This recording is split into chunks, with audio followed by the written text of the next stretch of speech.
ഉപ്പുമുളക് ഇനി ഉണ്ടാകില്ലല്ലോ. ഉപ്പുമുളക് ഉണ്ടാവില്ല, കാരണം വെച്ചാൽ ഞങ്ങളോടൊന്നും പറഞ്ഞിട്ടില്ല. അപ്പൊ അതുകൊണ്ട് നമ്മളോടൊന്നും പറയാത്ത സ്ഥിതിക്ക് ഉണ്ടാവില്ല എന്നാണ് എൻ്റെ ഒരു വിശ്വാസം. നിർത്തിയപ്പോൾ പറഞ്ഞോ? നിർത്തിയപ്പോഴും ഞങ്ങളോട് പറഞ്ഞു, നിർത്തിന്ന് പറഞ്ഞു, നിർത്തുകയാണെന്ന് പറഞ്ഞു. എന്താ കാരണമെന്ന് പറഞ്ഞു? സത്യം പറഞ്ഞാൽ കള്ളം പറയണോ? സത്യം പറഞ്ഞു.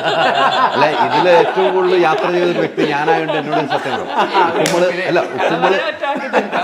ഉപ്പുമുളക് ഇതുമായി ബന്ധപ്പെട്ട ഏറ്റവും കൂടുതൽ വാർത്ത പുറത്തുവിട്ട് ഞാനാണ്. കള്ളം പറഞ്ഞു കഴിഞ്ഞാൽ സത്യം ചകഞ്ഞെടുക്കും. അതല്ല, സത്യം പറഞ്ഞാൽ അല്ല, കള്ളം പറ ഒറ്റവാക്കി തീർക്കാം. സത്യം പറഞ്ഞ കുറെ പറയണ്ടേ, നമുക്ക് കള്ളം പറയാം. അതിനുവേണ്ടി വേറെ ഇന്റർവ്യൂ എടുക്കേണ്ടി വരും. നമ്മൾ പഞ്ചവത്സര പദ്ധതികൾ അത് പദ്ധതി ചെയ്ത് വേറെ ഇന്റർവ്യൂ എടുക്കേണ്ടി വരും.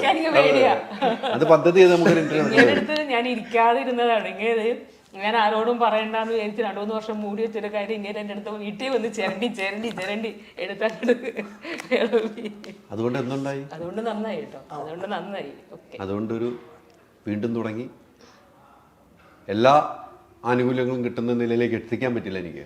എത്തിക്കാനൊക്കെ പറ്റി. പിന്നെ കിട്ടാത്തതിന്റെ കുഴപ്പമില്ലല്ലോ. പിന്നെ എന്നോട് ഒളിച്ചു വെച്ചോണ്ടല്ലേ എത്തിക്കാനൊക്കെ പറ്റി. പിന്നീട് ഞാൻ ചോദിക്കുമ്പോൾ എല്ലാം ഓക്കെയാന്ന് പറയും. എന്റെ കുഴപ്പമല്ലോ. ഓക്കെ അല്ലേ എന്നോട് പറയണമല്ലോ. നമ്മളൊരു ഇന്റർവ്യൂ എടുത്ത ആളുടെ അടുത്ത് പറയണമല്ലോ. ഒരു കാര്യമില്ല മനസ്സിലായി. പിന്നെ ഒരു കാര്യമില്ല മനസ്സിലായി. എന്തായാലും ഇനി അങ്ങനത്തെ ഒരു ഉപ്പുമുളക് പോലത്തെ ഒരു ഹൈപ്പ് ഉണ്ടാകുന്ന ഒരു സീരീസ് ഒന്നിലും ഉണ്ടാകില്ല എന്നാണ് ഞാൻ വിശ്വസിക്കുന്നത്. പലതും അതിന് ചേർത്ത് പിടിക്കാവുന്ന രീതിക്ക് വന്നെങ്കിലും ഇതൊരു വലിയൊരു സംഭവം. അല്ല, അതുപോലെ തന്നെയാണ് അവർ വീണ്ടും വീണ്ടും ഓരോന്നേ ചെയ്തു.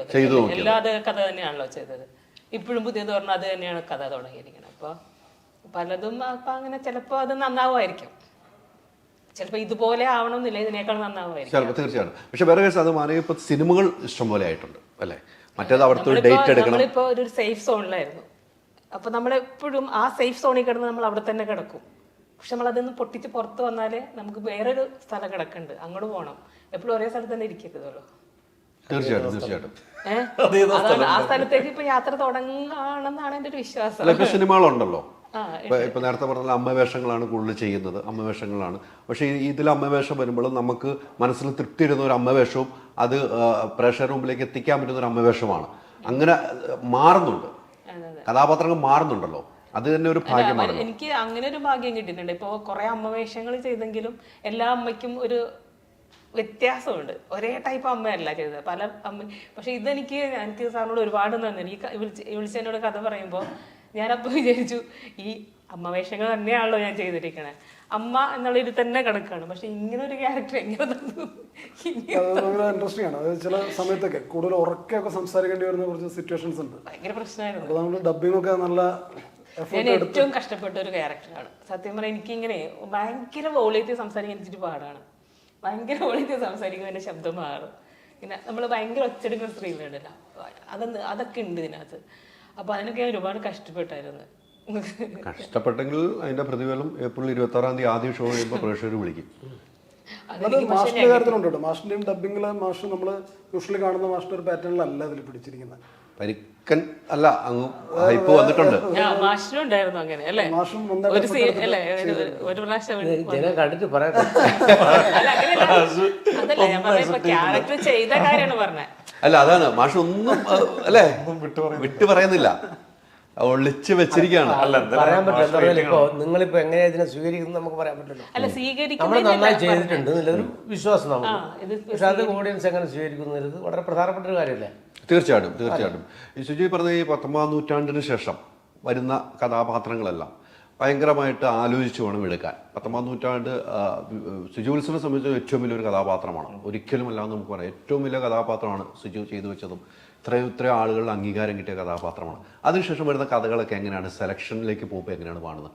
ഇനി സുജുവിന് എന്തായാലും ഒരു കഥാപാത്രം ചെയ്യണമെങ്കിൽ കൃത്യമായിട്ട് ആലോചിക്കേണ്ട ഒരു സമയമാണ്. തീർച്ചയായിട്ടും ആലോചിക്കുന്നുണ്ട്. ആലോചിച്ചിട്ട് തന്നെയാണ് ഓരോ സിനിമകളും ചൂസ് ചെയ്യുന്നത്.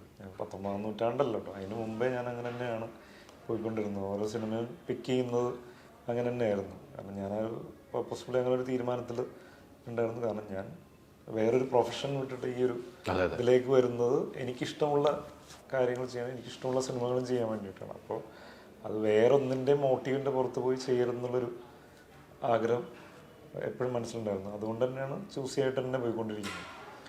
അപ്പോൾ 19-ാം നൂറ്റാണ്ട് കഴിഞ്ഞ ഓരോ സ്റ്റേജ് കഴിയുമ്പോൾ ഓരോ സിനിമകൾ വിജയിച്ച് അടുത്ത സ്റ്റേജിലേക്ക് ഇങ്ങനെ വന്നുകൊണ്ടിരിക്കുമ്പോൾ നമുക്ക് വരുന്ന സിനിമകളുടെയും അല്ലെങ്കിൽ വരുന്ന കോണ്ടന്റുകളുടെയും ക്വാളിറ്റി ഡിഫറെൻ്റ് ആയിരിക്കും. മാറിക്കൊണ്ടിരിക്കും നമ്മൾ കൊടുക്കുന്ന. അല്ലെങ്കിൽ നമുക്കിത് ഓരോ സിനിമ കഴിയുമ്പോൾ നമുക്കിത് ചെയ്യാൻ പറ്റും, അല്ലെങ്കിൽ നമ്മളെ കൊണ്ട് ഇങ്ങനത്തെ സിനിമകൾ ഹാൻഡിൽ ചെയ്യാൻ പറ്റും, അല്ലെങ്കിൽ ഷോൾഡർ ചെയ്യാൻ പറ്റും എന്നൊക്കെയുള്ളൊരു കോൺഫിഡൻസ് നമുക്ക് ഓഡിയൻസിന്, അതുപോലെ തന്നെ ഡയറക്ടേഴ്സ്, സ്ക്രീൻ പ്ലേ റൈറ്റേഴ്സ് ഇവരൊക്കെ കണ്ടു കഴിയുമ്പോൾ ഇവർക്കത് ഫീൽ ചെയ്യുമല്ലോ. അപ്പോൾ അത് ഫീൽ ചെയ്ത് കഴിയുമ്പോൾ അവർ നല്ല വേറെ ഗംഭീരമായിട്ടുള്ള സിനിമകളും തിരക്കഥകളും നമ്മളിലേക്ക് എത്തിക്കാനായിട്ട് ശ്രമിക്കും. അങ്ങനെ കുറച്ച് തിരക്കഥകളും കാര്യങ്ങളൊക്കെ ഇപ്പോൾ വരുന്നുണ്ട്. അതിൻ്റെ ഒരു സന്തോഷത്തിലാണ് അതിലൊന്ന് വന്ന സിനിമയാണ്. എനിക്ക് തോന്നുന്നു 19-ാം നൂറ്റാണ്ട് കഴിഞ്ഞിട്ട് ഫസ്റ്റ് കമ്മിറ്റ് ചെയ്യുന്ന മൂവി പഞ്ചവത്സര പദ്ധതിയാണ്. കാരണം എനിക്കത് കഴിഞ്ഞപ്പോൾ കറക്റ്റ് അത് നെക്സ്റ്റായിട്ട് കൊടുക്കാൻ പറ്റിയൊരു സിനിമയാണെന്ന് എനിക്ക് പേഴ്സണലി ഭയങ്കരമായിട്ട് ഫീൽ ചെയ്ത സിനിമയാണ് പഞ്ചവത്സര പദ്ധതി. ഓരോ സിനിമകൾ ചെയ്യും തോറും നമുക്ക് ചില സിനിമ പരാജയപ്പെടാൻ, സിനിമകൾ വിജയിക്കാം. നമ്മൾ വേണ്ട എന്ന് വെച്ച സിനിമകൾ പിന്നീട് അത് വിജയിക്കുകയും അങ്ങനെയൊക്കെ ചെയ്ത സിനിമകളുണ്ടെങ്കിൽ അതെന്തിനു ഞാൻ ഉപേക്ഷിച്ചു എന്ന് പിന്നീട് ചിന്തിക്കേണ്ടതായിട്ട് വന്നിട്ടുണ്ടോ? ഇല്ല, അങ്ങനെ കൂടുതൽ ചിന്തിക്കാറില്ല. കാരണം പല സിനിമകളും സംഭവിച്ചിട്ടുണ്ട്. ഇപ്പോൾ എനിക്ക് പറഞ്ഞു വെച്ചേക്കുന്ന ക്യാരക്ടർ പിന്നെ വേറൊരാൾ ചെയ്യുന്ന രീതിയിലേക്ക് വന്നിട്ടുണ്ടാവും. അങ്ങനെ പല പല കാര്യങ്ങളുണ്ട്. അത് ഇപ്പോഴും നടക്കുന്നുണ്ട്, നേരത്തെ നടന്നിട്ടുണ്ട്, അത് ഇനിയും നടക്കും. നമുക്കൊന്നും പറയാൻ പറ്റില്ല. അപ്പോൾ അതായത് ഞാൻ അതിനെ എടുക്കുന്നതെന്ന് വെച്ച് കഴിഞ്ഞാൽ ആ സിനിമയിൽ ഞാനല്ലായിരുന്നു ചെയ്യേണ്ടിയിരുന്നത്, അതുകൊണ്ടാണ് അത് ചെയ്യാൻ പറ്റാത്തത്. അതുകൊണ്ട് അത്രയും ഇതിൽ കട്ട് ചെയ്യും നമ്മൾ അടുത്ത ക്യാരക്ടേഴ്സിലും. കാരണം നമ്മൾ അതിൽ സ്റ്റക്ക് ഓണായി നിന്ന് കഴിഞ്ഞാൽ നമ്മൾ അവിടെ തന്നെ ഉള്ളൂ, അല്ലെങ്കിൽ അത് ആലോചിച്ചുകൊണ്ടിരിക്കും നമുക്ക്. കാരണം ഇവിടെ വേറെ സിനിമകളുണ്ട്, കഥാപാത്രങ്ങളുണ്ട്, അതിലേക്ക് പോകാനുണ്ട്. നമ്മൾ അവിടെ തന്നെ നിൽക്കേണ്ട ആവശ്യമില്ലല്ലോ. കാരണം അത് വേറെ ഒരാൾ ചെയ്ത് ഭംഗിയായിട്ട് വരട്ടെ, അത്രയും വന്നിട്ടോ. അതിൽ നമ്മൾ വേറെ ഒന്നും ഞാൻ അങ്ങനെ വേറൊരു ചിന്തകളും അതിൽ വയ്ക്കാറില്ല. അയ്യോ അതെനിക്ക് കിട്ടിയില്ലല്ലോ, ഞാൻ ചെയ്യേണ്ടായിരുന്നല്ലോ, അങ്ങനത്തെ ഒരു ചിന്തകളില്ല. എനിക്കുള്ളതാണെങ്കിൽ ചെയ്യാൻ പറ്റും. ഞാൻ ഒരു കൂട്ടുകെട്ട് വേണമെന്ന് തോന്നിയിട്ടുണ്ടോ? കൂട്ടുകെട്ടിലൂടെയാണ് ഞാൻ സിനിമയിൽ വന്നത്. തീർച്ചയായിട്ടും ആ ഒറ്റയ്ക്കാണ്. അവിടെയാണ് എൻ്റെ ചോദ്യം.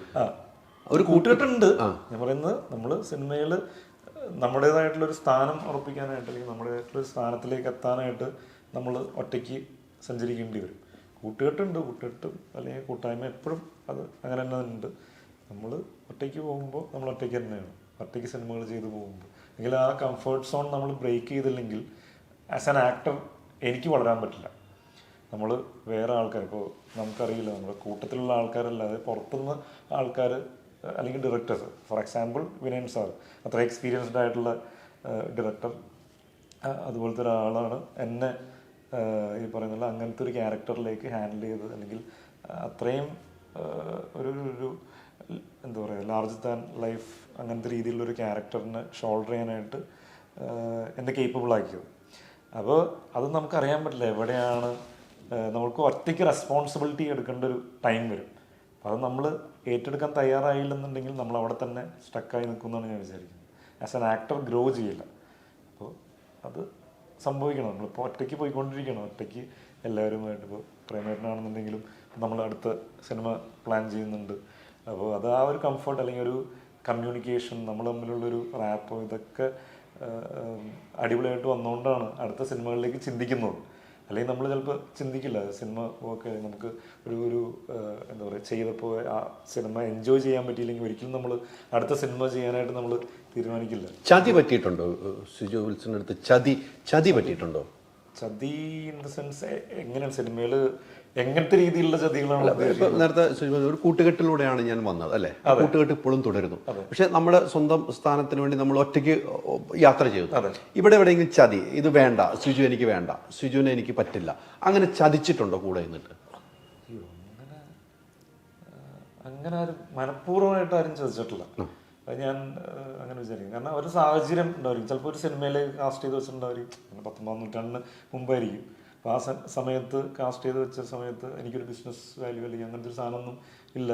അപ്പോൾ ഇതിന് ഇത്ര ബഡ്ജറ്റ് വേണ്ടി വരും, അപ്പോൾ ഇങ്ങനെ ഒരു കാസ്റ്റ് ആണെങ്കിൽ ഓക്കെ ആണെന്ന് പറയുമ്പോൾ അവർ ചിലപ്പോൾ ഒരു സിനിമ ചെയ്യാനായിട്ട് വന്നേക്കാം. അവരുടെ ഒരു എല്ലാ പരിപാടികളും മാറ്റിവെച്ച് ആ ഒരു സിനിമയെ ഉറ്റു നോക്കിയിട്ട് അല്ലെങ്കിൽ മുമ്പോട്ട് പോകാനായിട്ട് അത് ഉറ്റു നോക്കിയിട്ടായിരിക്കും അവർ വരുന്നത്. ഞാനവിടെ അവരെ പിടിച്ചു നിർത്തിയിട്ട് എന്നെ വെച്ച് സിനിമ ചെയ്യാൻ പറ്റുള്ളൂ, അങ്ങനെ പറ്റില്ലല്ലോ. കാരണം അവര് ഒരു സിനിമ ചെയ്ത് സക്സസ്ഫുൾ ആയി പിന്നീട് നമ്മൾ തമ്മിലൊരു റിലേഷൻഷിപ്പ് ഉണ്ടാവുമായിരിക്കും. പിന്നീട് സക്സസ്ഫുൾ ആയിട്ടൊക്കെ വന്നു കഴിഞ്ഞാൽ നമ്മൾ ഒരുമിച്ച് സിനിമ ചെയ്യുമായിരിക്കും. നമ്മൾ അയാളുടെ സിറ്റുവേഷൻ കൊണ്ടായിരിക്കും അയാൾ അങ്ങനെ ചെയ്യുന്നത്. അതിനൊരിക്കലും നമ്മൾ ചതിയായിട്ടോ അങ്ങനത്തെ രീതിയിലൊന്നും കാണേണ്ട ആവശ്യമില്ല. അങ്ങനെയൊക്കെ ഒരുപാട് സംഭവിച്ചിട്ടുണ്ട്. ഈ കാസ്റ്റിംഗ് വന്നിട്ട് പിന്നീട് മാറിപ്പോയിട്ടുണ്ട്. ഞാൻ അതിനെയൊക്കെ കാണുന്നത് ഞാൻ നേരത്തെ പറഞ്ഞ പോലെ തന്നെ അത് ഞാൻ ചെയ്യേണ്ട കഥാപാത്രമല്ല, എനിക്ക് വേറെ കഥാപാത്രങ്ങൾ വരും. ഒരുപാട് കഥാപാത്രങ്ങൾ ഉണ്ടാവുന്നുണ്ടല്ലോ, ഒരുപാട് ഫിലിം മേക്കേഴ്സ് ഉണ്ട്, ഒരുപാട് സിനിമകൾ വരുന്നുണ്ട്, ഒരു ലോട്ട് ഓഫ് ഓപ്പർച്യൂണിറ്റീസ് ആണ്, ഒരുപാട് ആർട്ടിസ്റ്റുകൾ വരുന്നുണ്ട്, പുതിയ ആൾക്കാർ വരുന്നുണ്ട്, ഒരുപാട് അവസരങ്ങളുണ്ട് ഇവിടെ. ഓക്സിജനിൽ വമ്പിച്ച വിലക്കുറവുമായി കേരളം കൂളാകും AC discount sale. Oxygen, the cooling expert.